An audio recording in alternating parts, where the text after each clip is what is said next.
যে আমার ছাত্রলীগই যথেষ্ট, ছাত্রলীগের হুঙ্কার দিলে ভাইসা যাবে। আপনাদের এই সুপারিশমালা দেখে ভবিষ্যতে কেউ এই প্রশ্ন করবে না তো যে বর্তমানে যারা ক্ষমতায় আছেন ছাত্ররা, তাদের কথা আপনারা বেশি শুনেছেন? যেমন দর্শকদের মধ্যে একটা অংশ বলছেন যে 21 বছর বয়স সীমা যে করা, মানে রাজনীতিতে আসার জন্য বা এমপি নির্বাচন করার জন্য, বা এই প্রস্তাব যে করা, এটাও আসলে একটা বিশেষ গ্রুপের পরামর্শেই এটা করা হচ্ছে কিনা।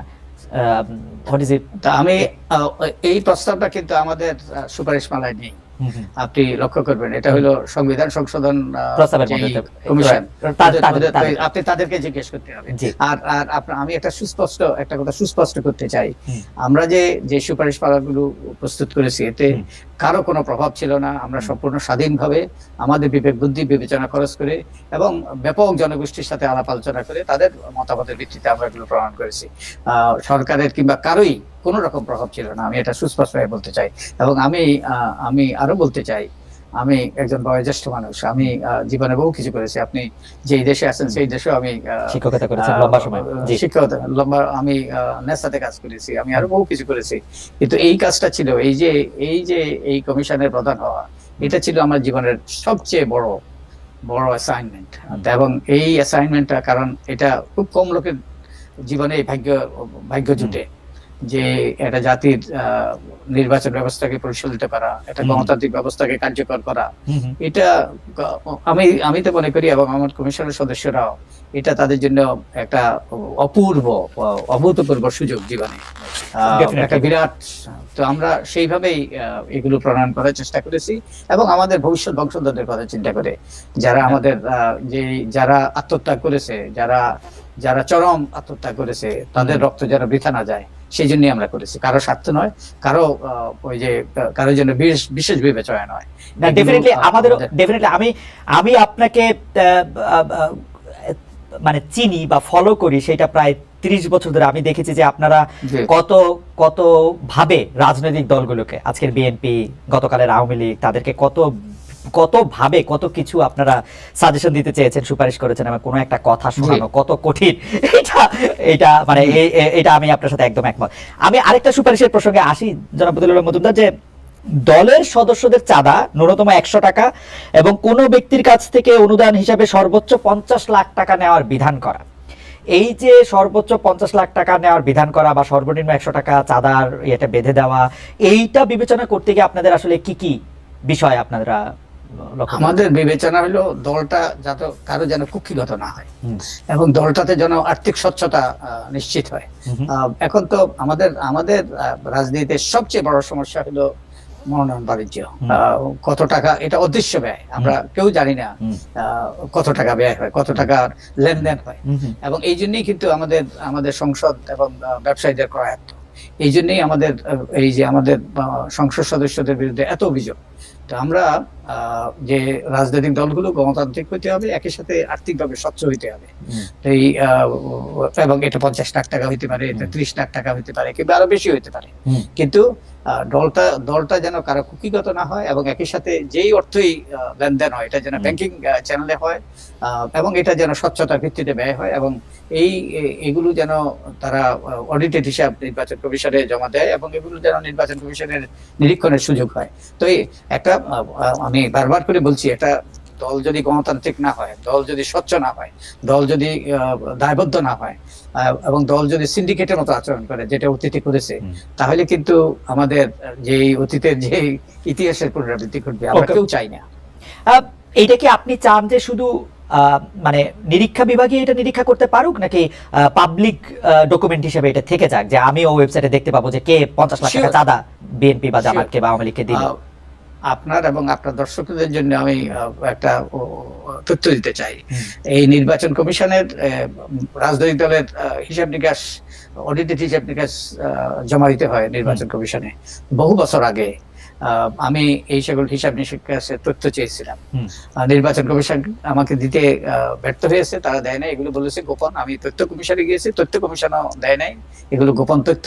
শেষ পর্যন্ত আমি আদালতে গিয়েছিলাম এবং আদালতে রায় হয়েছে যে কোনো তথ্য যে কর্তৃপক্ষ, ওই যে তথ্য অধিকার আইনি কর্তৃপক্ষ, মানে এই নির্বাচন কমিশনের মতো সরকারি অফিসগুলো, এবং সরকারি কর্তৃপক্ষ, সরকারি প্রতিষ্ঠানগুলো, তাদের কাছে যেই তথ্য আছে সেগুলো public information subject to disclosure. তো এগুলো তারা দিতে বাধ্য এবং যে কোনো ব্যক্তি এই তথ্য পেতে পারে। তো এগুলো অবশ্যই এই যে পাবলিক হতে হবে।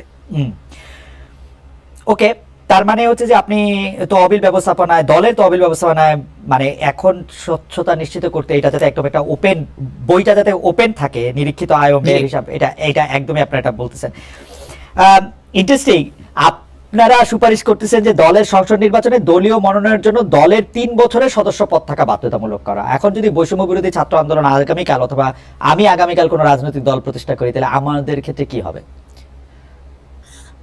যাদের দল 3 বছর ছিল না, অবশ্যই তাদের তো ওই 3 বছরের বাধ্যবাধকতা প্রযোজ্য হবে না। যারা নতুন দল তারা সেই বাধ্যবাধকতার আওতায় আসবে না, নতুন দল বাধ্যবাধকতা আসবে না। আপনারা একদম স্পেসিফিকলি বলতেছেন যে দলের লেজুর ভিত্তিক ছাত্র, শিক্ষক, শ্রমিক সংগঠন, ভাতৃপুত্রী বা যে কোনো নামে হোক না কেন না থাকার বিধান করা, এবং এটার আরেকটা আছে যে যে কোনো নামে হোক না কেন বিদেশে শাখা না থাকার বিধান করা। এই দুইটাই যদি একটু বলেন যে এটা কেন ক্ষতিকর, মানে ছাত্র, শিক্ষক, শ্রমিক সংগঠন কি ঘোষণা দিয়ে শ্রমিক লীগ শ্রমিক দল করবে না, মানে ছাত্রদের লীগ ছাত্র দল করবে না? ওকে, আমি আমার ব্যক্তিগত অভিজ্ঞতা থেকে বলছি। আমি নিজে ছাত্র রাজনীতি করেছি। আমি 69-এর গণ আন্দোলনের সময় আমার সামান্য একটি ভূমিকা ছিল। আমি তখনকার ইকবাল হল, এখনকার জহুরুল হল, আমি সাধারণ সম্পাদক ছিলাম। 69-এর গণ আন্দোলন পরিচালিত হয়েছে সেই হল থেকে। তা আমার বাস্তব অভিজ্ঞতা আছে। সেই সময় এক ধরনের ছাত্র রাজনীতি ছিল এবং আমি ব্যক্তিগতভাবে সেই ছাত্র রাজনীতির পক্ষে। কিন্তু লেজুর ভিত্তিক ছাত্র রাজনীতি, এটা ছাত্র রাজনীতি নয়, এটা হলো ছাত্রদেরকে ব্যবহারের রাজনীতি, ছাত্রদেরকে লাঠিয়াল হিসেবে ব্যবহারের রাজনীতি। এবং এই জন্যই এই যে বিশ্ববিদ্যালয় সম্পর্কে বা পাবলিক বিশ্ববিদ্যালয় সম্পর্কে যে সকল অভিযোগ, আমরা এগুলোকে সন্ত্রাসের আখড়ায় পরিণত করেছি। এবং এটা আমাদের শিক্ষার মান, শিক্ষকদের রাজনীতি, ছাত্রদের রাজনীতি, এগুলো শিক্ষার মানে ধস নামার একটা বিরাট ভূমিকা পালন করেছে। এই ধরেন আপনি যে দেশে আছেন সেই দেশের সেই সব এই যে টেকনোলজি কোম্পানি, এগুলো আমাদের প্রতিবেশী দেশের আইআইটিতে পড়া। আমাদের একটা আইআইটি আছে, আমাদের এরকম কোন একটা প্রতিষ্ঠান আছে? কোন একটা প্রতিষ্ঠান নাই। কারণ আমরা এই প্রতিষ্ঠানগুলোকে ধ্বংস করেছি আমাদের দলীয় স্বার্থে, ব্যক্তি স্বার্থে, এবং যার ফলে আমাদের সেই রকম শিক্ষা প্রতিষ্ঠান গড়ে উঠতে পারে নাই। এবং তাই যে ছাত্রের কাজ হলো, প্রত্যেকের দায়িত্ব থাকে। ছাত্রদের দায়িত্ব হলো লেখাপড়া করা, ভবিষ্যতের জন্য প্রস্তুত হওয়া।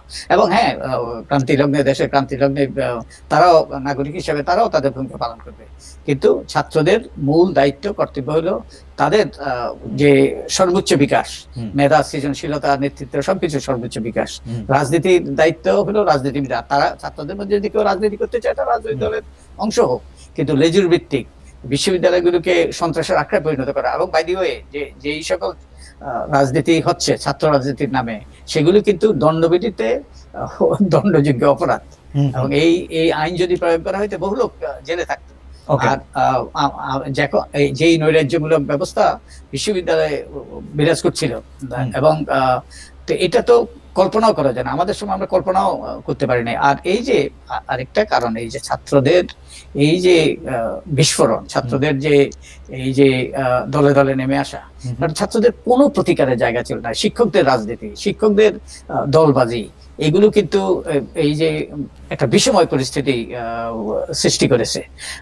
এটা কোনো মুক্তবুদ্ধির চিন্তা, আপনি তো পড়ছি বিশ্ববিদ্যালয়ে, আমি পড়ছি বিশ্ববিদ্যালয়ে লেখাপড়া করেছি, পড়িয়েছি, যে মুক্তবুদ্ধির চিন্তা, এই যে স্বাধীনভাবে ভাবা, তার কোনো সুযোগ নেই। তাই আমাদের এই আপনি আরেকটা জিনিস দেখবেন, আমি আরেকটা কথা বলে শেষ করি। আমি অনেকগুলো জনমত জরিপ দেখেছি, প্রায় অধিকাংশ 90% বেশি মানুষ এই লেজুর ভিত্তির ছাত্র রাজনীতি তারা বন্ধ করার পক্ষে। আর বিদেশি শাখা, দেখেন, আমি একটু বিদেশি শাখা আসার আগে জনপ্রতিনিধি একটা প্রশ্ন করতে চাই, যে ধরেন আপনাদের সুপারিশটা নেওয়া হলো, তো সুপারিশটা যদি নেওয়া হয় তাহলে ছাত্রলীগ তো বটেই, অলরেডি নিষিদ্ধ দল, তাহলে কি এই ফর্মুলায় ছাত্র দল এবং ছাত্র শিবিরও কি বাদ পড়ে, মানে লেজুর ভিত্তিক ছাত্র সংগঠন হিসাবে? তারা যদি লেজুর ভিত্তিক ছাত্র সংগঠন হিসাবে তারা আচরণ করতে চায়, তাহলে তারাও এর আওতায় আসবে।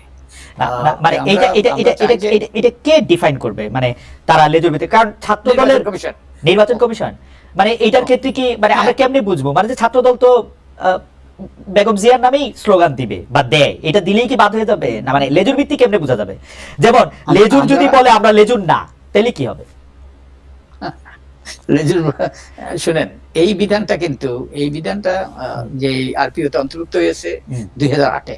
রাইট, 2008-এ যখন অন্তর্ভুক্ত হয় তখন কিন্তু রাজনৈতিক দলের সাথে মত বিনিময়ের ভিত্তিতে যে নির্বাচন কমিশনের একটা এই যে ছিল যে সংস্কার উচ্চ সংস্কার প্রস্তাব ছিল, ওগুলোর ভিত্তিতে তারা রাজনৈতিক দলগুলোর সাথে আলাপ আলোচনা করে মত বিনিময় করে তারা ঐক্যমতের ভিত্তিতে এগুলো ঢুকিয়েছিল ইয়েতে আরপিওতে। কিন্তু রাজনৈতিক দলগুলো দুর্ভাগ্যবশত মানে নাই। আই থিঙ্ক আমরা কি আমাদের বিশ্ববিদ্যালয় অঙ্গভঙ্গিকে যুদ্ধক্ষেত্রে পরিণত করতে চাই? আমার মনে হয় নির্বাচন কমিশন মানে তো নাই। আমরা কিন্তু এই 15 বছরে ছাত্রলীগকে বিশেষ অ্যাসাইনমেন্ট পাইতে দেখছি, অ্যাসাইনমেন্ট তারা পালন করছে। সেই সব অ্যাসাইনমেন্ট কিন্তু আবার রাজনৈতিক নেতৃবৃন্দ, তারা এই সময় প্রধানমন্ত্রীর চেয়ারে বা মন্ত্রিত্বের চেয়ারে তারা দিয়ে দিছে।